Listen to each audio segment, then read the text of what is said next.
সকালবেলা চোখ থেকে ঘুম না সরলেও রান্নার কথা কিন্তু একদমই মাথা থেকে সরে না। আজকে সকালবেলা কোনো নাস্তা না বানিয়েই সরাসরি রান্না করতে চলে আসলাম। প্রথমেই আমি করলাটা ভাজি করে নেব। আচ্ছা, আমাদের বাড়ির বউদের কতই না দায়িত্ব, তাই না বল? সকাল সকাল কিন্তু সবাই ঘুমাচ্ছে, বাসার সবাই ঘুমাচ্ছে, আর বউরা কিন্তু কখনোই ঘুমাতে পারে না। তারা সকালবেলা উঠে রান্না করতে চলে আসা লাগে, যে তারা উঠে কি খাবে এই চিন্তায়।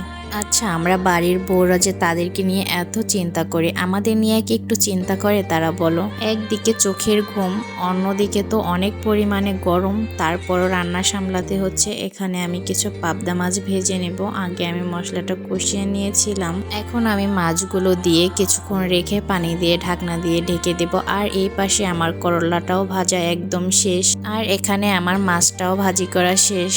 দুপুর টাইমে কিন্তু অনেক পরিমাণে খিদে লাগে আমার, তো ফ্রিজে 2 পিস কেক ছিল, ভাবলাম সেটাই একটু খেয়ে নিই, খেয়ে আমি গোসল করতে যাব।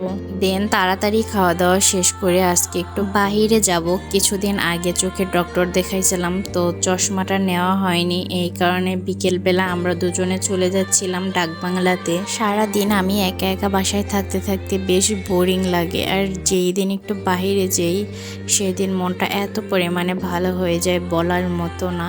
তো আমরা দেখতে দেখতে চলে যাচ্ছি। এই রাস্তাটা কে চিনো, যারা খুলনায় আছো তারা অবশ্যই চিনবা।